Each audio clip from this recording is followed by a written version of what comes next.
자, 오늘 오전에 하나님의 말씀 보도록 하겠습니다. 오늘 오전에 하나님의 말씀은 창세기 12장입니다. 창세기 12장 1절로부터 이제 3절까지 보도록 하겠습니다.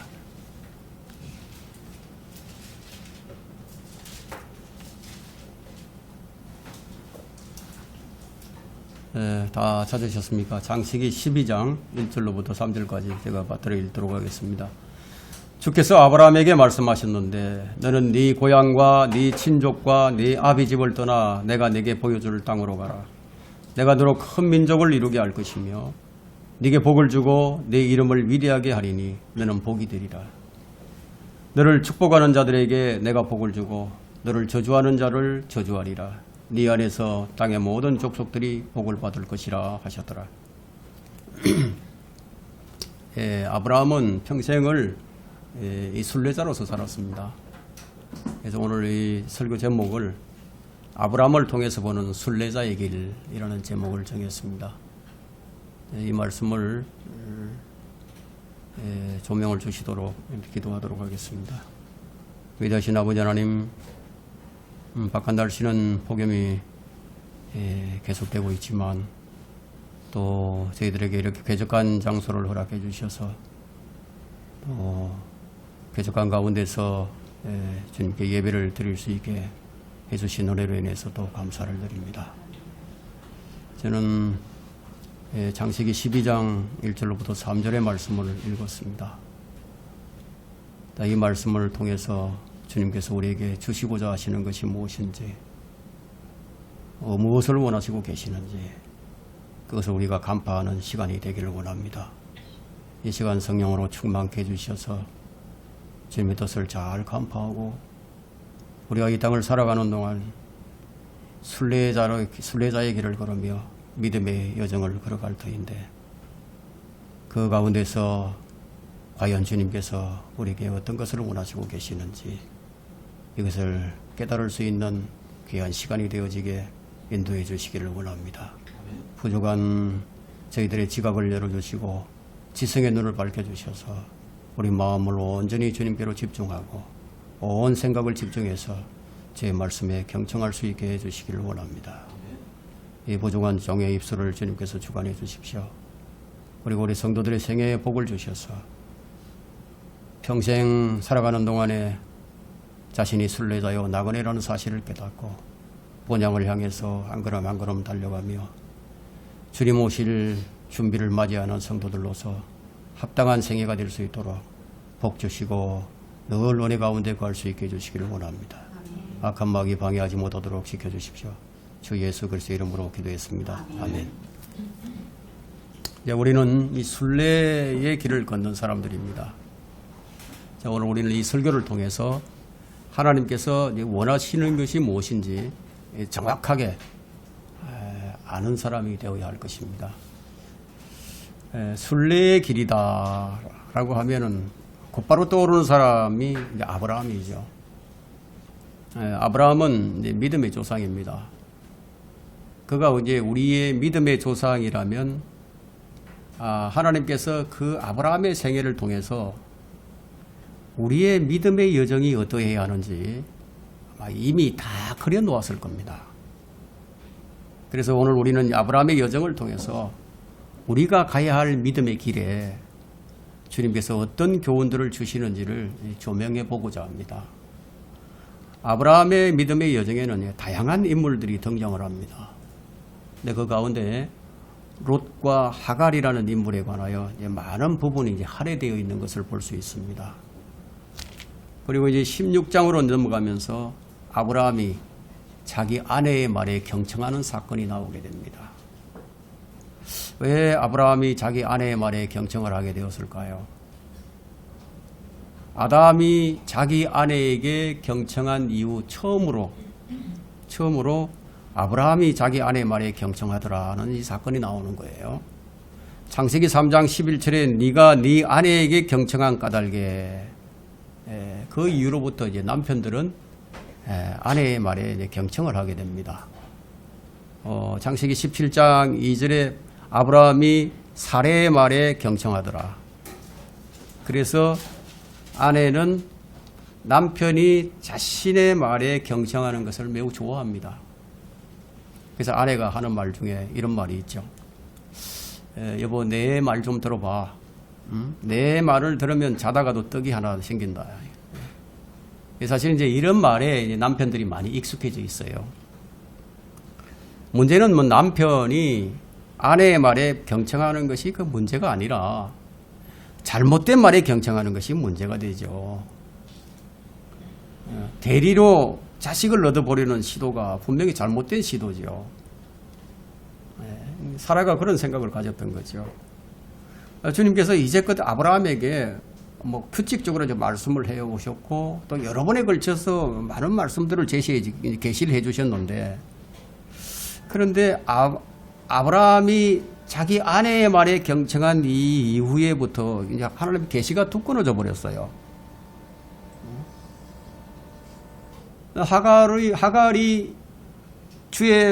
하갈에게는 이제 주님께서 이제 말씀을 하셨는데도 불구하고 아브라함에게는 이 이스마엘이 출생한 13년이 지날 때까지 다시는 말씀하지 않으셨단 말이에요. 자, 우리가 뭐 여기서 무엇을 얻어야 하느냐? 사람은 자신에게 유익된 일이라면 타협을 합니다. 하갈이 아브라함의 아내가 되도록 주어졌다는 사실에 우리가 주목해 볼 필요가 있습니다. 아브라함으로서는 손해볼 일이 아니에요. 뭐 이때까지만 해도 사례가 아브라함의 씨의 의미가 될 것이라는 계시를 받은 적은 없었어요. 하나님의 직접적인 언급이 없었으니까 그렇게 해도 무방하지 않겠느냐 하는 생각이 바로 타협을 하게 만드는 거죠. 그래서 하나님께서 아브라함에게 내가 너로 큰 민족을 이루게 할 것이며 이 말씀을 주셨는데, 그런데 사라가 아이를 가질 수가 없으니까, 아이를 갖지 못하니까 아마 하나님께서 하갈을 통해서 이루시려고 하는가 보다, 이런 생각을 할 수도 있었겠죠. 자, 이처럼 사람은 뭐 자기 좋을 대로 생각을 하고 자기 좋을 대로 행동을 합니다. 자신의 유익을 위한 것이라면 뭐 그것이 무엇이 되었든 사용할 준비가 되어 있는 것이 사람이에요. 뭐 평상시엔 뭐 행동 따로 말씀 따로 그렇게 하던 사람이 아주 중요한 순간에 마치 하나님의 말씀에 깊은 통찰력이 있는 것처럼 그렇게 나온다면 그 이유가 무엇일 것 같습니까? 평상시에는 안 그랬는데. 그 이유는 필경 자기 뜻을 펼치기 위해서일 겁니다. 마귀도 말씀을 가지고 나옵니다. 하나님 말씀을 가지고. 성경관이 확실치 않은 사람이 강단에 서서 하나님의 말씀이 중요한 것처럼 얘기를 합니다. 이 배교의 시대는 특히 더 그렇습니다. 배교가 오지 않고는 그날이 오지 않아요. 예수 그리스도께서 재림하실 때 그 직전에는 다 배교하는 거예요. 믿는 사람 거의 찾아볼 수 없습니다. 뭐 마귀가 하나님의 말씀을 가지고 나와서 다 속여버렸다, 이게. 다 미혹시켜버렸다, 이게. 그래서 강단에 목사가 서서 하나님의 말씀이 중요한 것처럼 얘기한다는 거예요. 근데 그 사람은 성경관이 확실치가 않아요. 창세기 3장에서 마귀가 그랬고 마태복음 4장에서 마귀가 그랬어요. 마귀는 사람들을 시험할 때 언제나 하나님의 말씀을 가지고 시험을 합니다. 그러나 그것이 거짓이었죠. 결국 사탄은 사람을 지배하기 위해서 하나님의 말씀을 사용하는 겁니다. 여러분, 사탄은 한 번도 하나님을 경배한 적이 없어요. 경배하는 척 하는 거지. 근데 하나님의 말씀을 가지고 나타난다는 거예요. 참 무서운 일이죠. 그런 사람이 있으면 조심하라는 거예요. 자기가 아는 지식을 다른 사람에게 계속 말을 하고 틈만 나면 뭐 주입시키려고 하죠. 자, 그런 사람들은 신실한 것 같은데, 매우 신실해 보이는데 들여다보면 신실하지 않아요. 다만 신실하게 보일 뿐이죠. 그런 사람이 목사라면, 그런 사람이 성경교사라면 그들은 자신도 변명할 수 없는 교리들을 말할 것이고 또한 확인되지 않는 것들을 마치 확인된 것처럼 말할 것이라는 거예요. 몇 달 전이죠. 몇 달 전에 우리 이 킹잼 성경을 공격하는 이 목사의 글을 제가 확인을 해보니까 여기 기록되어 있지 않은 것을 기록된 것처럼 말하는 것을 보고 제가 좀 댓글을 달아서 좀 해명을 해라. 왜 우리 성경에 기록되지 않는 것을 기록되어 있다고 그렇게 비평을 하느냐. 그렇게 요구한 적이 있습니다. 자, 그런 사람들은 언제나 정중한 말과 그럴듯한 언변이 좋은 사람들이죠. 로마서 16장 18절의 말씀에 따르게 되면 그들은 언제나 주님을 사랑하는 주의 종으로서의 위치된 종된 위치로 나타난다는 거예요. 그럼 사탄의 역사는 예나 지금이나 하나님이라는 이름과 하나님의 말씀이라는 것을 가지고 사람을 넘어뜨리려고 한다는 거예요. 이 길을 열어주는 순간에 거기에 이제 미혹돼 버리고 맙니다. 근데 한번 걸려들게 되면은 이게 빠져나오기가 쉬운 게 아닙니다. 그렇다면 길을 내어주지 않는 것이 최상이죠. 바울은 지금 하나님의 사역과 마귀의 사역을 아는 것을 매우 중요하게 여겼습니다. 우리 순례의 길에 매우 필요한 것들이죠. 자, 하나님께서는 우리가 무엇을 알기를 원하실까요? 에베소서 1장 18절과 19절에 보게 되면 하나님께서 우리의 지성의 눈을 밝혀주신단 말이에요. 그래서 그 지성의 눈을 밝혀주어서 무엇을 보게 하느냐 하면 우리를 부르신 소망이 무엇인지를 보게 만드는 거예요. 그리고 그 소망 안에 성도들 안에 있는 그 유업의 풍성함이 무엇인지를 그걸 보게 하시고 또 그것이 어떻게 역사를 하시는지 그 강력한 역사하심을 따라서 우리를 향하신 하나님의 그 능력의 지극히 위대하신 것이 어떤 것인지를 우리로 하여금 깨닫기를 원하고 계신다는 거예요. 그래서 우리는 순례의 길에서 이 여정에서 우리가 이것을 깨달아야 하는 겁니다. 그런데 사람들은 부르심의 소망이 무엇인지를 곧잘 잊어버리곤 합니다. 구원이 목적이 아니죠. 구원이 목적이 아닌데 하나님께서는 구원은 목적을 위한 수단일 뿐이에요. 그럼 주님의 목적은 무엇인가 하는 거예요. 우리 삶의 현장 매 순간순간마다 하나님께서 하시는 일을 우리로 하여금 보게 하심으로써 우리로 하여금 하나님의 영광에 동참시키기 위해서 그런 목적이 있다는 거예요.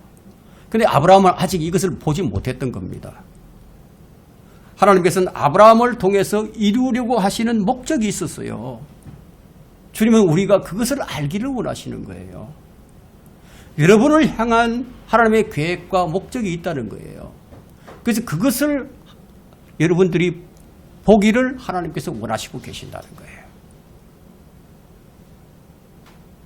그런데 그것을 가로막는 것이 있는데 그 가로막는 것이 무엇인지 지금 아브라함의 생애를 통해서 우리에게 보여주고 있습니다. 자, 우리가 이 말씀을 한번 생각을 해봅시다.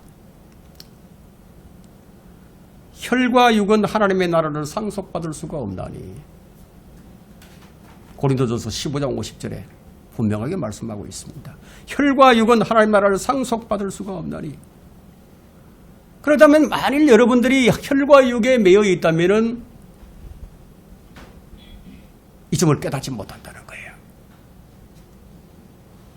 자, 우리는 이 부르심의 목적이 무엇인지를 잊지 말아야 합니다.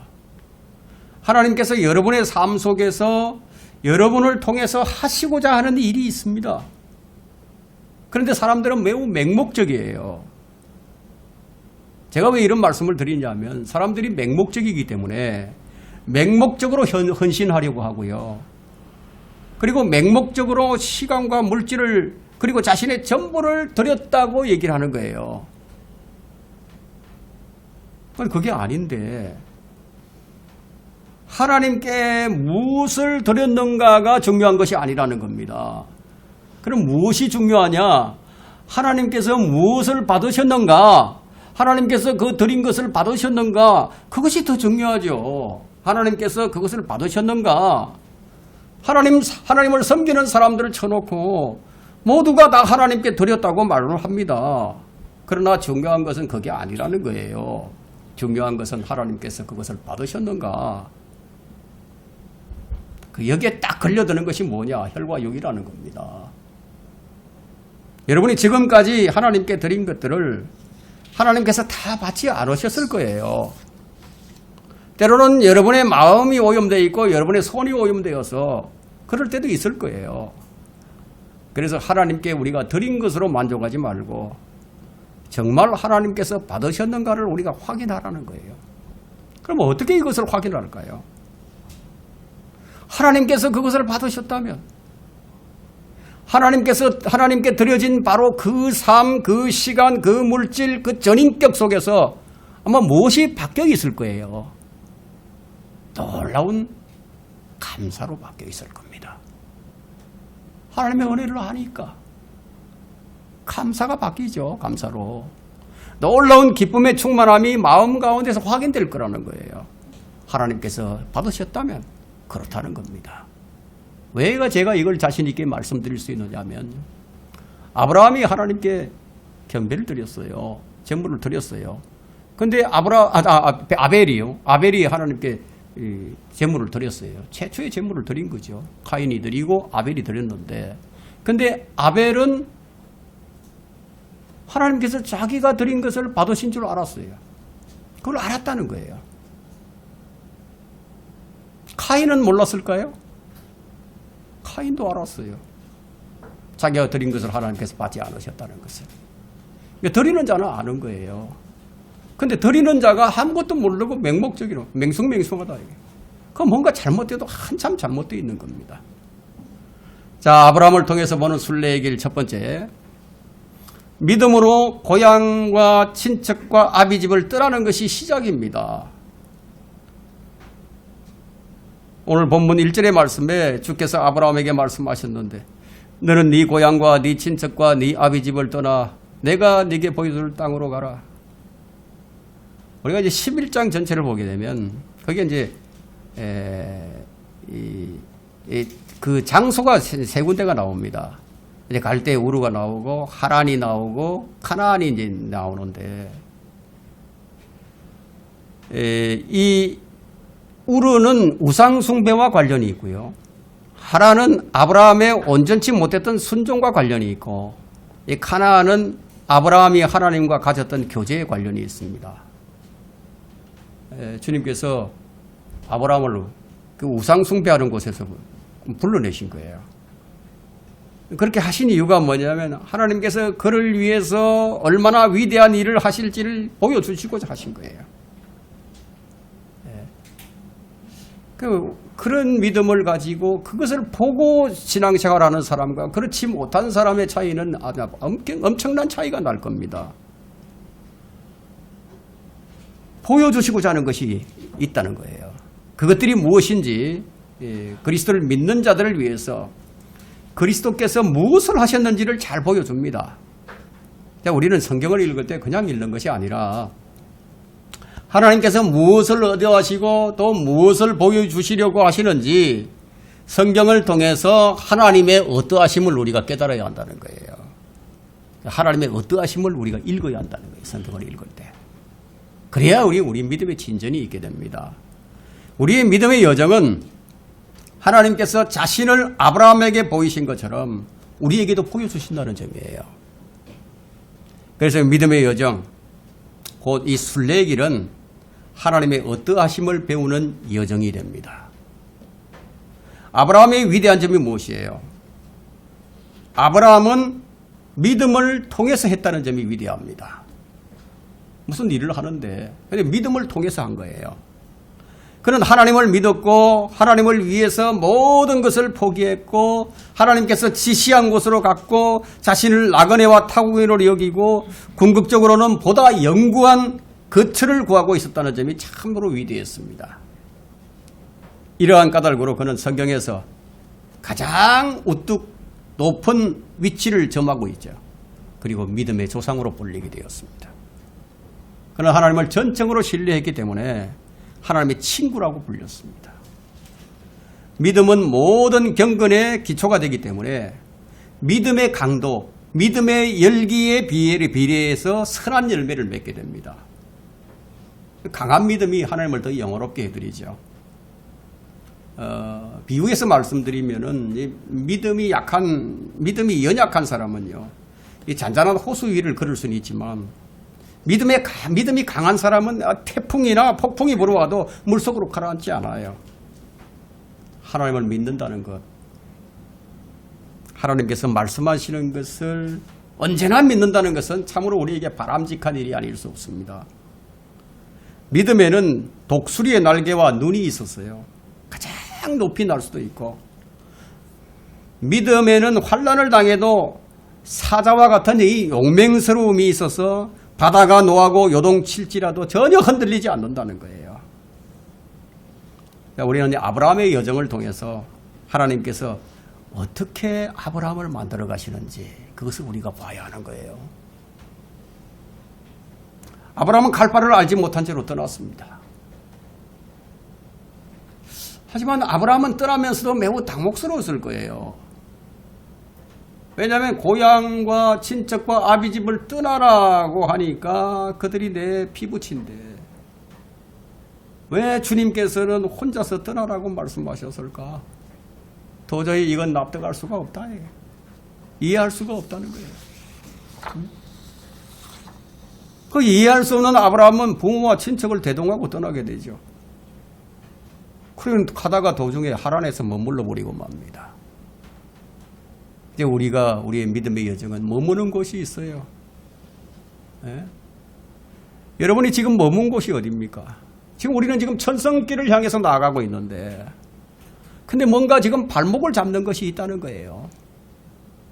아브라함에게도 마찬가지로 똑같이 발목을 붙잡는 게 일단 나타났습니다. 창세기 11장 31절에 보면요. 테라가 그의 아들 아브라함과 하란의 아들인 그의 손자 롯과 그의 며느리인 아브라함의 아내 사레를 데리고 갈대아 우르로부터 나와서 가나안 땅으로 가려고 하더니 그들이 하란에 와서 거기에서 거하리라.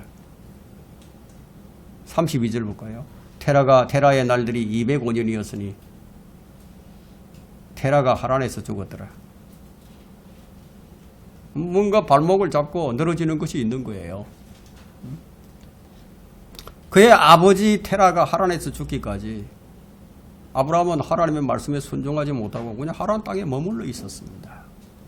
오늘날 그런 사람들이 많죠. 그래서 뭐 이것도 아니고 저것도 아닌 어정쩡한 자세히 그런 위치에 있는 사람들이 많다는 거예요. 부모를 떠나지 못하니까 테라 때문에, 아버지 테라 때문에 하란이라는 중간 기찻길에 머물러 버린 거예요. 테라를 하나님이 데려가 버렸어요. 우리의 여정을 한번 봅시다. 하나님께서 여러분의 여정에서 여러분이 무엇을 가져가셨을까요? 뭔가 가져가신 게 있을 거예요. 자, 아브라함은 이 부모를 데려가니까 다시 순종의 발걸음을 떼기 시작합니다. 무엇을 아브라함에게 가르치려고 그러셨을까요? 주님을 섬기는 데 있어서 가장 방해가 되는 것이 혈과 육이라는 거예요. 그 혈과 육이 여러분을 붙들어 놓습니다. 주님께서 뭐라고 말씀하셨죠? 너의 부모나 자식이나 형제나 네 자신보다 너 자신을 나보다 더 사랑하면 내게 합당치 않다는 거예요. 그리고 나 때문에 너희 가정에 싸움도 있을 것이라고. 오늘 이 말씀을 받아들이기 어려운 사람들도 있을 것이고요. 이해가 잘 안 되는 사람들이 있을 거예요. 주님께서는 가정의 화평이 최종 목적이 아니에요. 주님은 여러분이 혈과 육에 매이는 것을 결코 원치 않습니다. 주님은 각 개개인이 주님 한 분만을 최우선으로 섬기고 따르기를 요구하고 계십니다. 가정의 평안이 목표가 아니라는 거예요. 주님은 우리가 제자 되기를 원하십니다. 만일 주님을 온전히 섬기고 따르지 못하는 한 주님을 버리고 다른 것을 따르게 된다는 것은 시간 문제예요. 바울을 따랐던 수많은 사람들이 디모데후서 1장에서 다 떠나버렸어요. 테마만 떠난 것이 아니에요. 다 떠나버렸어요. 수많은 사람들이, 아시아에 있는 많은 사람들이 바울을 떠나버렸다는 거예요. 다른 것 붙잡는 거 시간 문제라는 거예요. 혈과 육은 하나님의 나라를 상속받지 못하게 됩니다. 아브라함은 이렇게 생각할 수도 있습니다. 나의 온 집안이 구원을 받으면 안 되는 것이냐. 노아의 가족도 다 구원을 받았는데 함께 가야겠다고. 충분히 그럴 수 있습니다. 충분히 그럴 수 있습니다. 노아에겐 구원이 노아를 위한 향한 하나님의 목적이었습니다. 그러나 아브라함을 부르신 목적은 그게 아니에요. 하나님의 사역의 목적이 있었어요. 오늘 말씀에 여러분이 귀를 주목하셔야 됩니다. 이 설교는 구원을 받았다는, 여러분들이 구원을 받았다는 전제로 시작을 합니다. 여러분이 구원을 받았다면 이제 하나님의 사역이 여러분들 가운데서 역사하기 시작하는 기점이 되어야 한다는 거예요. 구원은 온 가족이 받아야 마땅하지만, 그것이 우리의 기도가 되어야 마땅하지만, 그런데 믿음의 여정에서는 하나님께서는 각 개개인, 우리 개개인을 다루어 가신다는 거예요. 이해가 되십니까? 아브라함은 왜 모두를 떠나야 하는지 정말 몰랐어요. 그를 향하신 하나님의 목적이 무엇인지를 잘 몰랐다는 거예요. 그분을 알고 그분의 말씀에 순종하는 것과 그분을 잘 모르고 그분의 말씀에 순종하는 것에는 어떤 차이가 있을까요? 여러분, 하나님께서 우리를 위해서 얼마나 노력하시는지 아십니까? 우리가 그분을 알고 올바르게 믿게 하시려고 주님께서 우리를 이끌어 가시는데, 우리가 불순종할 수밖에 없는 이유가 무엇인지를 한번 생각해 보자는 거예요. 이것이 오늘 말씀의 핵심이에요. 왜 순종하지 못하느냐? 뭔가 지금 놓지 못하는 게 있는 거예요. 바로 그것 때문에 온전한 순종이 되지 못하고 그냥 부분적인 순종만 하게 된다는 거예요. 그래서 부분적인 믿음만 갖고 있는 거죠. 어떤 것은 믿고 어떤 것은 못 믿고. 무엇이 아브라함의 온전한 순종을 방해하고 있는가 하는 거예요. 아브라함은 어디로 가야 할지 모르고 떠난 것이 사실이에요. 이 말은 사실이지만 그의 아비와 조카, 그리고 그의 형제, 그의 아내 이스카와 밀카까지 다 데리고 가버렸다. 이게. 그러니까 순례의 길이 순례가 아니라 가족 여행이 되어버렸습니다. 우리는 주님을 따르고 순종하는데 방해를 받고 있습니다. 아브라함은 주님께서 이끄시는데 순종의 발걸음을 멈추게 되어버렸습니다. 그 이유가 뭐냐면 테라가 걸음을 멈추게 했습니다. 롯은 또 어떻습니까? 롯은 평생 아브라함의 생애 동안에 무거운 짐이 되었어요. 아브라함에게 롯이 얼마나 많은 짐이 되었는지, 이스라엘과 롯의 관계가 영원한 대적의 관계가 되고 말았어요. 모압 자손, 암몬 자손이 롯의 후손들입니다. 하나님께서 왜 혼자 떠나라고 하셨는지 아마 이해가 되실 겁니다. 아브라함을 통해서 보는 순례의 길 두 번째는, 그는 하나님을 위해서 모든 것을 포기했습니다. 그는 약속한 것들을 얻기 위해서요, 그가 소유하고 있던 것들을 다 버려야만 했습니다. 아버지의 집과 고향, 이 고향은 삶의 터전이 있죠. 그리고 그의 안식이 있었죠. 사실 이것을 포기하기란 것은, 포기한다는 것은 쉬운 일이 아니에요. 그러나 하나님의 약속을 얻기 위해서 그는 고향과 아버지 집을 떠나버렸습니다. 그는 미래를 위해서 현재를 포기했던 거예요. 후일에 받게 될 유업을 얻기 위해서 지금 가지고 있는 그의 기득권을 다 포기해버렸습니다. 믿음이 요구하는 것이 바로 이런 것이에요. 하나님의 약속을 위해서 자신의 육신적인 안식을 포기하는 것과, 교회를 위해서 이 세상을 포기하는 것과, 앞으로 얻을 유익을 얻기 위하여 지금의 이익을 포기하는 것과, 영생을 위해 일시적인 이 세상의 것에 눈길을 주지 않는 것입니다. 사실 아브라함은 하나님과 하나 되기 위해서 이 순례길을 떠나게 됐는데 이것이야말로 우리 영적인 신앙생활의 참된 모습이겠죠. 왜냐하면 우리는 하나님과 세상을 둘 다 얻을 수도 없고요. 둘 다 사랑할 수도 없고요. 둘 다 섬길 수도 없습니다. 우리는 세상을 활용할 수는 있으나 또 그것을 귀하게 여겨서도 안 되고 하나님을 영화롭게 해드려야 한다는 거예요. 자, 여기서 무엇이 아브라함으로 하여금 그의 모든 것을 다 포기하게 만들었는지를 우리가 생각해 보자는 겁니다. 내가 네게 보여줄 땅으로 가라. 근데 주님은 그 땅의 이름이나 위치를 말씀하지 않으셨어요. 이때 아브라함은 하늘의 본향을 찾고 있었을지도 몰라요. 하나님께서 이러한 아브라함에게 무엇을 예비하셨죠? 한 도성을 예비해 놓으셨습니다. 그 도성을 아브라함은 가나안 땅에 도착해서 100년 동안 그곳에 살았지만 그 도성을 찾을 수는 없었습니다. 약속은 주셨는데 그 생애 동안 그는 찾지를 못했단 말이에요. 가나안 땅에서 아브라함은 타국인이었고 순례자이었습니다. 그는 장막을 치고 그럴 때마다 그는 마지막 안식처가 될 도성을 찾고 있었습니다. 그러나 그는 그것을 찾지 못했습니다. 이삭도 야곱도 모세도 다윗도 그 도성을 찾지 못했습니다. 이 구약의 성도들은 언젠가 그 도성을 얻게 될 것입니다. 그것은 다윗과 아브라함의 아들이신 분께서 예루살렘에서 다윗의 보좌에 앉으셔서 다스리실 때 그때야 이루어질 겁니다. 그때가 천년왕국이죠. 그는 하나님께서 지시하는 곳으로 갔어요. 순례자의 길이 바로 이런 것입니다. 참된 믿음에는 이런 것들이 있습니다. 하나님께서 하시는 말씀을 들을 수 있는 귀, 그 귀를 가진 사람은 어떻게 얘기할까요? 주여 말씀하시옵소서. 주의 종이 듣겠나이다. 그래서 하나님께서는 아브라함에게 말씀을 하셨고요. 아브라함은 하나님께서 말씀하시는 것을 아주 경건하게 들었습니다.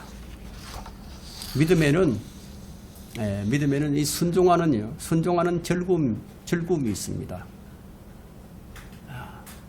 그는 말씀을 들었고 그 말씀을 이해했습니다. 아브라함은 의심하지 않았어요. 그리고 모든 것을 하나님께 맡겼습니다. 근데 그는 어디로 가야 할지도 몰랐고, 근데 하나님께서는 그것을 아셨단 말이에요. 이것이 그 사람에게 위안이 되었습니다. 자, 여행을 하는 승객은 항구에 안전하게 도착시켜주는 항해법을 알 필요가 없습니다. 어린아이는 그의 아버지와 손을 잡고 있을 때는 갈 길을 알 필요가 없어요. 아주 노련한 의사, 수술을 많이 한 병을 잘 고치는 의사 옆에는요, 그 옆에 있는 환자는요, 해부학이나 의학에 대해서 알 필요가 없어요. 대신 다 해주거든요. 근데 아브라함은 자신을 나그네로 여겼습니다. 그는 죽어가는 세상에서 죽어가는 사람처럼 살았어요. 그는 이 세상이 그의 안식처나 본향이나 유업이 아니라는 것을 알고 있었습니다. 정확히 말해서 이것이 우리가 느끼고 품어야 할 마음이에요. 이 세상은 객지예요. 수십억의 사람들이 여전히 그 위에서 북적대고 있지만 그들은 모두 움직이고 있습니다. 한 세대가 지나갑니다. 그 세대를 떠나가는 사람이 있는가 하면은 막 태어나는 아기들도 있습니다. 모든 사람이 움직이고 있습니다. 아브라함이 위대한 것은 자신이 영원히 존속하는 존재라는 것을 안 것이에요. 그는 한 성읍, 즉 하나의 도성 예루살렘을 동경했습니다. 그는 그 성의 기초가 견고하다는 것과 하나님께서 그 성을 직접 떠받치고 계시다는 것과 그 웅장함이 그것을 지으신 분의 위대하심에 걸맞다는 것을 잘 알았습니다. 그것은 그의 믿음과 하루하루의 소망과 끊이지 않는 기도를 통해서 찾고 있었던 거예요. 그것을 자기 것으로 간주했고 그것을 사모하면서 그는 평생을 살았습니다. 우리가 성경을 통해서 바로 이런 것을 알아야 한다는 거예요. 여러분 로마서 15장 4절에 보면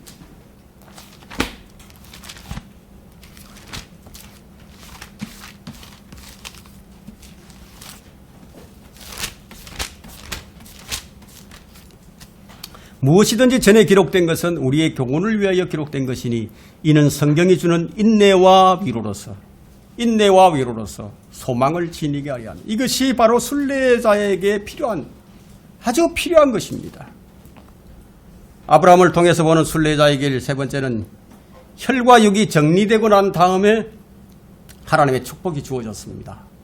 이것은 아주 중요합니다. 여러분 창세기 13장을 한번 보십시오. 13장 14절과 15절 봅니다.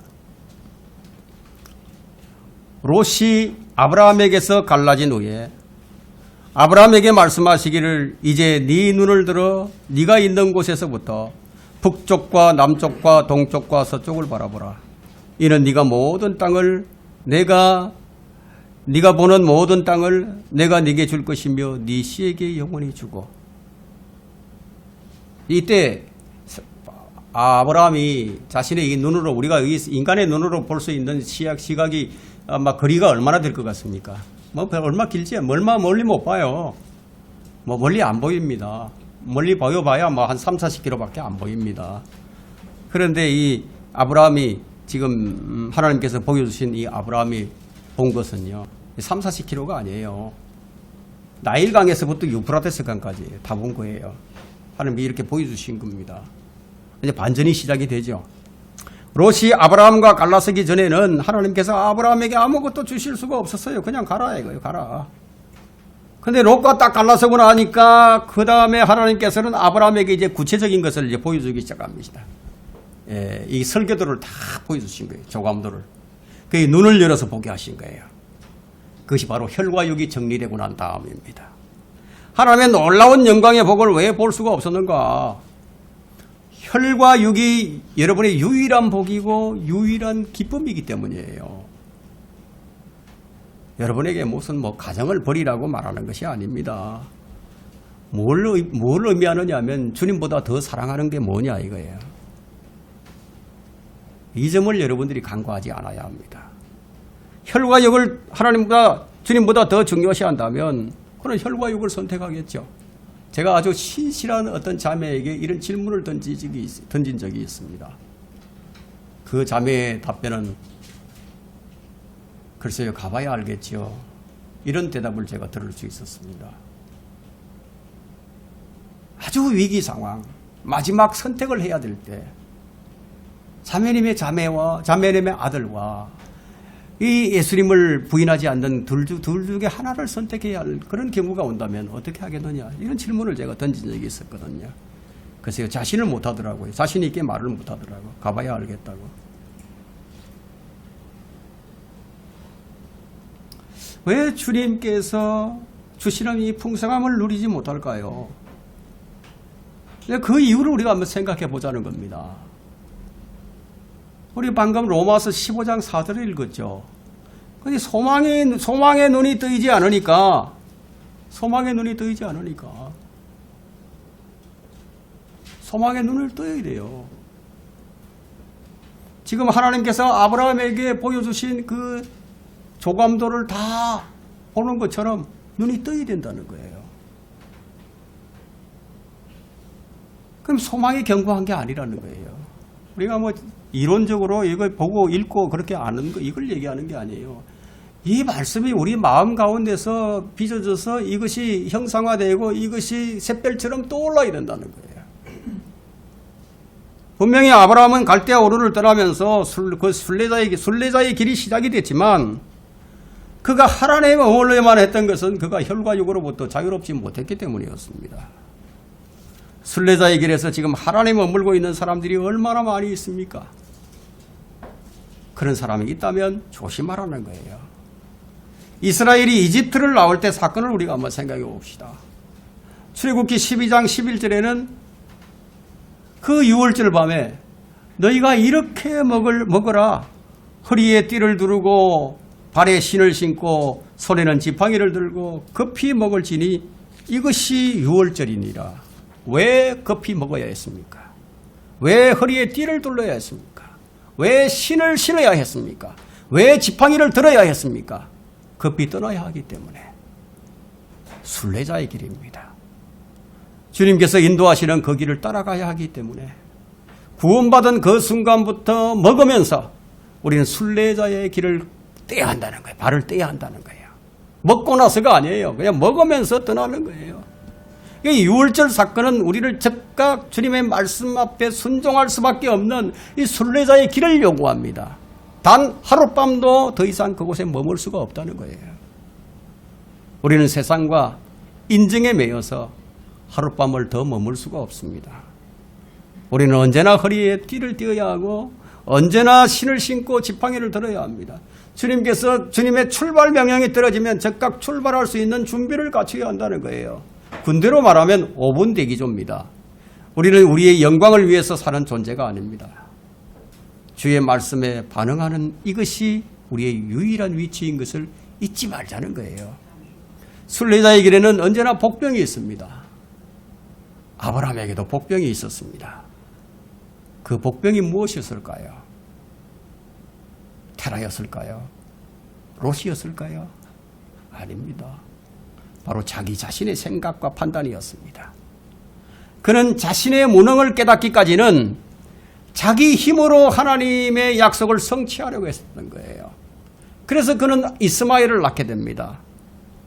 하나님께서는 분명히 네 씨로 큰 민족을 이룰 것이라고 약속하셨는데도 근데 자기 생각에는 그것이 이스마엘인 줄 알았어요. 그가 자기 힘으로 이루었을 때 그게 무엇이 일어났습니까? 자기 힘으로 이루은 것에는 시기와 다툼과 분쟁이 일어납니다. 그리스도인들도 늘 아브라함처럼 하나님보다 먼저 한 템포 앞서 나가려고 하는 것이 참 문제를 일으킵니다. 기다리지를 못해요. 너무 조급해요. 우리 한국 사람들은 늘 빨리빨리 뭐든지 빨리빨리예요. 그 뭔가 잘 안 되는 것만 갖고 끝장난 것만 갖고 그래서 성급하게 일을 처리하고 맙니다. 그리고 나서 후회를 하죠. 만일 여러분이 의롭다면 여러분이 참 외롭다면요. 그렇게 주님께서 하신 이유가 있을 것이고 여러분이 공고하다면 분명히 또 주님께서 그렇게 공고하게 만드신 이유가 있을 겁니다. 무엇을 위해서 그렇게 하실까요? 여러분을 빚으시기 위해서예요. 그냥 쓰시지 않아요. 잘 다듬어서 쓰시기에 용이하게 하신 다음에 그 다음에 들어 쓰십니다. 그러니까 단련 과정이 있는 거예요. 순례의 길에서 하나님을 배우지 못하면요. 어디 다른 곳에서 배울 곳이 없어요. 여러분은 주님께서 여러분을 지금의 그 위치에 두신 것에 대한 그런 믿음과 확신이 있으십니까? 나의 필요에 따라서가 아니라 주님의 필요에 따라서 주님께서 순례자들에게 요구하시는 게 바로 이것이에요. 내 필요가 아니에요. 주님의 필요예요. 그런데 왜 하나님께 경배하는 것에는 오늘날 무관심해졌을까요? 그들은 예배의 소중함을 알아야 합니다. 하나님께서는 모든 것을 다 이루시는 분이에요. 여러분은 얼마나 이것을 경험하고 사십니까? 하나님은 여러분의 전능하신 하나님이 맞으십니까? 아브라함에게는요, 하나님은 전능한 하나님이었습니다. 창세기 17장을 한번 보세요. 1절에요. 아브라함이 99세였을 때 주께서 아브라함에게 나타나셔서 그에게 말씀하시기를 나는 전능한 하나님이라 내 앞에서 행하라. 그리고 너는 완전하라. 완전하라. 그리고 10절 한번 보세요. 10절에 이것이 나와 너희와 네 뒤에 올 네 씨 사이에 맺은 너희가 지켜야 할 나의 언약이니 너희 가운데의 모든 산의 아이는 다 할례를 받을지니라. 11절에 너희는 너희 포피의 살을 베어내라. 이것이 나와 너희 사이의 언약의 표가 되리라. 그 전능하신 하나님의 요구가 무엇입니까?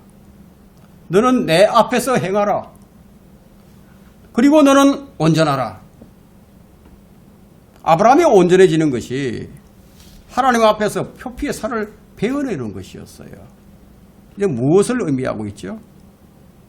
지금 영적 수술을 얘기하는 게 아니에요. 아브라함은 영적 수술을 안 받았어요. 여러분의 힘으로 무엇인가 하려고 하지 말라는 의미예요. 하나님 앞에서는 혈과 육이 아무 쓸모가 없다는 것을 의미합니다. 문제는 하나님께서는 우리에게 전능하신 하나님으로 나타나기를 원하시는데 문제는 우리가 우리 힘으로 하려고 한다는 거예요. 그것이 하나님께서 기뻐하시는 것인 줄로 알고 내가 이렇게 하면 하나님께서 기뻐해 주시겠지. 그런 아브라함이 결국은 무엇을 낳았습니까? 그것이 바로 이스마엘이에요. 약속의 성취는 하나님께서 이루셨고 하나님께서 이루실 것입니다. 순례자는 이것을 보면서 길을 걷는 거예요. 구름기둥과 불기둥으로 함께 하시는 하나님의 역사를 보면서 길을 걷는 거예요. 하나님께서 하신 것을 믿고 지금도 하고 계신 것을 믿고 더 이상 내 힘을 의존하지 않는 거예요. 사실 이것이 가장 큰 걸림돌입니다. 바로 나예요. 나. 이것이 또 다른 어떤 형태로 다가옵니다. 그런 가운데서도 바라봐야 할 것은 전능하신 하나님만을 바라봐야 한다는 거예요. 하나님께서 약속의 말씀을 주셨어요. 우리가 가진 성경이 하나님의 보장입니다. 그런데 성경에서 하나님의 뜻을 발견하지 못하고 계속해서 이스마엘만을 낳고 있다는 거예요. 예. 성경은 그의 믿음을 이렇게 평가를 합니다. 여러분 로마서 4장 17절부터 21절을 한번 봅시다.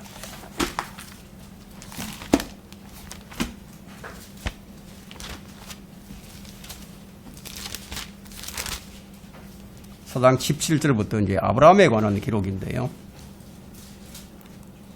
기록된 바 내가 너를 많은 민족들의 아비가 되게 하였노라. 그냥 한 민족만이 아니에요. 많은 민족들이에요. 그죠?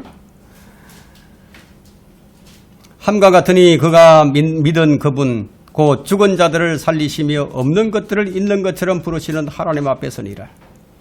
그가 소망이 없는데도 소망 가운데서 믿었으니 네 씨가 그렇게 되리라고 말씀하신 대로 많은 민족들의 아비가 되게 하려 하심이라. 그가 믿음이 약해지지 아니하여 약 100살이 되고서도 자기 몸이 이제 죽은 것으로 생각지 아니하고 또 사라의 태도 죽은 것으로 생각지 아니하였느니라. 그런 믿음 없음으로 인하여 하나님의 약속을 의심하지 아니하였고 이것이 중요합니다. 오히려 믿음에 견고하여져서 하나님께 영광을 돌리며 약속하신 그것을 또한 이루실 것이라고 확신하였느니라. 확신했다는 거예요. 확신. 여기 보면 믿는 자는 뭐냐면 기본적으로 기다리는 자예요. 급하지 않아요. 지금 아무리 소망이 없는 것 같아도요. 지금 끝장이 난 것 같다고 할지라도 사실은 끝난 것이 아닙니다. 이것이 하나님의 약속을 믿는 자의 기본 약속인 기본 자세입니다. 자, 우리는 하나님을 믿는다고 하면서도 사실은 걱정이 앞서죠. 때로는 이렇게 얘기합니다. 하나님이 이제 다 끝난 것 같습니다. 너무 절망적인데요. 이제 더 이상 방법이 없는 것 같아요. 그런 경험이 있으십니까? 하나님께서는 지금 그것을 알게 하시려고 우리를 글로 데리고 가신 거예요. 내 자신을 발견하게 하기 위해서요. 우리 자신을 못 보니까 네가 할 수 있는 게 아무것도 없다는 것을 보여주시는 거예요. 우리 인간이란 이런 것입니다. 내가 한 가닥의 희망이라도 있다면 그것을 붙잡으려 하는 것이 인간이에요. 고린도후서 12장 9절에 이런 말씀이 있죠. 이는 내 능력이 약한 데서 온전하게 됨이니라. 내가 끝나지 않으면, 내가 절망의 상태가 되지 않으면 주님을 의존하려 하지 않는다는 것을 주님은 너무 잘 알고 계시는 거예요. 사실 저는 그랬어요. 저는 제 생애를 보면은요, 제가 뭔가 한 가닥 잡을 만한 게 있으면 그걸 붙들고 늘어졌지 주님께 온전히 맡기지를 못했었습니다. 그것을 알고 난 이후부터는 달라졌죠. 하나님은 다 아시는 거예요. 우리 인간이 하나님을 의존하지 않으려는 거 다 아신다는 거예요. 하나님의 일은 하나님께서 아십니다. 그래서 하나님의 이름은 알파와 오메가십니다. 여러분을 시작하신 분이 누구시죠? 여러분의 혈과 육의 시작은 육신의 부모였지만 여러분을 영원한 하나님의 나라에서 새롭게 하신 분이 하나님이시다는 거예요. 모든 것이 새롭게 되었다는 그 고백을 들으실 분은 오직 주님 한 분뿐이십니다. 그분이 시작하셨다면 그분이 마치실 거예요. 그런데 왜 주님께 의탁을 하지 못하죠? 왜 죽은 사람을 자꾸만 꺼내 쓰기를 원하죠? 이미 무덤에 장사 지내가지고 냄새가 풀풀 나는 것을 왜 꺼내 쓰기를 원하고 있죠? 왜 자꾸 이스마엘만을 낳고 있죠? 주님 안에 거하지 않기 때문이에요. 만일 우리가 주님 안에 계속 거하고 있다면 우리가 무슨 일을 만나든지 내가 아니라 하나님의 약속이 반드시 이루시는 삶을 살아가게 될 것입니다. 이제 말씀을 정리하도록 하겠습니다. 주님께서 우리들에게 어떤 관심을 가지고 계실까요? 주님은 우리가 얼마나 많은 일을 했느냐에 관심을 가지시는 것이 아니라 그 일을 누가 했느냐에 관심을 가지고 계십니다. 사탄은 우리가 많은 일을 해서 많은 능력을 나타내기를 원합니다. 하나님이 시작하셨다면 하나님께서 마치실 때까지 기다리라는 거예요. 아브라함이 아들을 낳는 것은 하나님의 뜻이에요. 아들을 낳는 것이 하나님의 뜻이긴 하지만 그보다 더 중요한 것은 그것을 누가 낳느냐 하는 것이에요.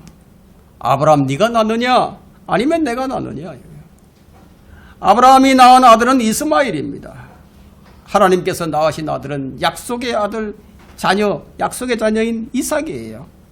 그래서 종의 자녀가 되느냐 아니면 약속의 자녀가 되느냐, 누가 일을 하느냐, 근거가 무엇이냐, 그게 관심이 있으시다는 거예요. 하나님께서는 우리가 쓸모있는 도구가 되기를 바랍니다. 땅을 파는 곡괭이가 스스로 돌아다닌다면 발등이 어떻게 되겠습니까? 곡괭이는 누구의 손에 붙들려 있어야 하는가? 순례자의 길은 주의 인도하심이 없이는 불가능한 길입니다. 여러분, 말은 쉽죠. 사람들에게 죄짓지 말라고 말하는 것은 참 쉬워요. 그러나 정말 어려운 것이 있어요. 말하기 어려운 것이 있는데 네 자신의 힘을 의지하지 말라, 네 자신을 쓰지 말라는 말은 참 하기 어려운 말이에요. 우리는 이 점을 아브라함에게서 발견하자는 겁니다. 만일에 여러분이 육신의 힘으로 어떤 열매를 냈다면 그 열매는 이스마엘이에요. 그러나 하나님의 의의 열매를 냈다면 그는 의의 열매죠. 그는 하나님의 도구가 되죠. 아브라함이 끝났기 때문에 아브라함이 도구가 된 거예요. 만일 여러분이 힘을 사용해서 뭔가를 성취하는 것은 여러분의 소유가 됩니다. 만일 여러분의 힘으로 하나님을 섬겼다면 반드시 하나님 앞에 보상을 요구하게 될 겁니다. 어떻게 보상을 요구할까요? 하나님, 제가 하지 않았습니까? 제가 하지 않았습니까? 이 말씀은 마태복음 7장 21절 이하에 잘 나와 있습니다. 내가 주의 이름으로 예언을 하지 아니하였습니까? 내가 주의 이름으로 마귀들을 쫓아내지 않았습니까? 내가 주의 이름으로 많은 경이로운 일들을 행하지 아니하였습니까? 그렇게 항변을 하게 될 겁니다. 왜냐하면 자신이 그 일을 했기 때문에. 그러나 자신이 죽고 자신의 힘으로 한 일이 아니라면, 그것이 성령의 능력으로 이룬 일이라면 하나님께서 여러분을 통해서 나타내시면 여러분은 뭐라고 하실까요? 더 이상 여러분을 나타내지는 못할 것입니다. 뭐라고 얘기할까요? 주님께서 다 하셨습니다. 참으로 주님께서 다 하셨습니다. 이런 진정한 고백이 나오게 되지 않겠어요? 주님은 여러분이 이렇게 되기까지를 기다리시는 거예요. 그러면 이스마엘은 뭘까요? 아브라함과 하갈의 합작품이에요. 하갈은 종이에요. 죄의 노예, 율법의 노예, 자유가 없어요. 혈과 육의 열정이 만든 것, 이것이 이스마엘이에요. 순례자의 길은 하나님의 뜻을 행하는 것입니다. 그렇지만 하나님의 뜻을 여러분이 행하려고 할 때 이상하게도 이스마엘만을 낳게 된다는 거예요. 그것은 타협에 의한 것입니다. 순례자의 길에는 전적으로 하나님께 자신을 의탁하는 것, 하나님의 뜻이 성취되는 것을 바라볼 수 있는 그 위치에서 그 약속을 바라보고 기다리는 것이 순례자의 길이라는 겁니다. 여러분의 삶 속에서 전능하신 하나님이심을 확인할 수 있는 자가 되라는 말입니다. 많은 사람들이 자기 힘을 사용해서 하나님을 기쁘시게 해드리려고 합니다. 종교인들도 하나님의 뜻대로 살려고 노력을 합니다. 자신이 하나님의 뜻을 이룰 수 있는 능력이 있는 줄로 착각을 합니다. 악을 행하지 않고 선을 행하고자 하는 생각은 참 높이 사야 할 좋은 생각입니다. 그러나 그런 생각이 그를 지배하게 될 때 그는 주님께 결코 자신을 의탁하지 못하게 됩니다. 그러나 자신이 무능한 자임을 발견할 때 비로소 주님께 온전히 자신을 맡기게 되는 자가 됩니다. 그만큼 인간은 자신에게 놀라우리만치 가능성을 열어두고 있습니다. 주님은 아브라함에게 이것을 깨닫게 해주신 거예요. 하나님께서 우리에게 요구하시는 요구를 향해서 우리는 아무런 가능성이 없는 무능한 존재라는 것을 인정하지 않는다면 결코 약속의 말씀을 우리 가운데 능력으로 나타나는 것을 경험하지 못하게 된다는 거예요. 우리는 이것을 경험하자는 거예요. 하나님께서 우리를 대신하신 일을 우리는 뭐라고 그러죠? 하나님의 은혜라고 얘기를 하죠. 여러분, 그 하나님의 은혜를 얼마나 풍성하게 누리고 사시는가? 달리 말하면 하나님께서 내 안에 어떤 일을 하고 계시는가? 로마서 4장 19절에 그가 믿음이 약해지지 아니하여 100살이 되고서도 자기 몸이 이제 죽은 것으로 생각지 아니하고 또 사라의 태도 죽은 것으로 생각지 아니하였느니라. 20절에는 그의 믿음이 없음으로 인하여 하나님의 약속을 의심하지 아니하였고 오히려 믿음이 견고하여져서 하나님께 영광을 돌리며 약속하신 그것을 또한 이루실 것이라고 확신하였느니라. 그러므로 그에게는 믿음이 의로 여겨졌느니라. 이제 그에게 의로 여겨졌다면 기록된 것은 아브라함만을 위한 것이 아니요 의롭다고 여김을 받은 우리들 때문이기도 하니 곧 예수 우리 주를 죽은 자들로부터 살리신 그분을 믿는 자들이라. 24절까지 말씀이에요. 아브라함은 현실적으로 끝났지만 주의 말씀은 살아있다는 것을 믿었습니다. 그런데 우리의 가능성이 너무 많이 남아 있습니다. 우리 힘을 사용하기를 원합니다. 우리 힘으로 하나님께 인정받기를 원합니다. 이 자연적인 힘에 의해서 살아가는 이것이 우리를 주님 앞에 주님의 은혜를 거부하게 되는 원인이 되고 마는 것이에요. 아브라함이 이스마엘을 낳는 것은 참 쉬워요. 그건 기다릴 필요가 없어요. 그렇지만 하나님께서 무엇에 관심을 두고 계시느냐. 아브라함의 때가 아니라 하나님의 때에 하나님께서 하나님의 역사를 나타내셨느냐, 이것이 관심이에요. 우리가 어떤 일을 했느냐, 이것이 중요한 것이 아니라 하나님께서 역사를 하셨느냐, 이것이 중요하다는 거예요. 우리 자신은 바로 이래야 합니다. 누가복음 5장 5절에 보면 선생님 우리가 밤새도록 애써 일하였으나 아무것도 잡지 못하였나이다. 그러나 선생님의 말씀에 따라 내가 그물을 내리겠나이다. 베드로는 실패했습니다. 밤새 일을 했지만 실패했습니다. 그가 실패하지 않았다면 주님을 따르지 않았을 것입니다. 이와 마찬가지로 우리의 가능성이 끝나지 않는 한 주의 말씀에 순종하는 법을 우리가 배워가지 못하게 됩니다. 우리는 지금 연약하지만 그렇지만 주님께서 베드로에게 약속하셨어요. 내가 네가 사람을 낚는 어부가 될 것이라고. 이 말씀이 사도행전 2장 41절에서 한 번에 3,000명씩 그의 설교로 구원을 받게 됩니다. 하나님의 약속의 말씀이 바로 베드로에게 성취되었죠. 다윗에게도 아브라함에게도 이루어졌습니다. 하나님의 약속에 대한 성취는 아무도 막을 수가 없어요. 하나님의 약속의 말씀은 믿는 사람은 참 힘이 있고요. 참 평안이 있어요. 마음의 평강이 있어요. 지금 그 말씀이 여러분의 손에 있고요. 또 하나님께서 여러분의 삶의 현장에서 순간순간마다 사실적으로 나타나 보여주실 것이에요. 만일에 여러분이 실패하고 있다면 그 실패는 주님께서 능력으로 나타나시기 위한 순종의 통로라는 것을 잊지 마시고 주의 말씀 앞에 모든 것을 옮겨놓는, 그리고 주를 기다리는 성도들이 되셔야만 할 것입니다.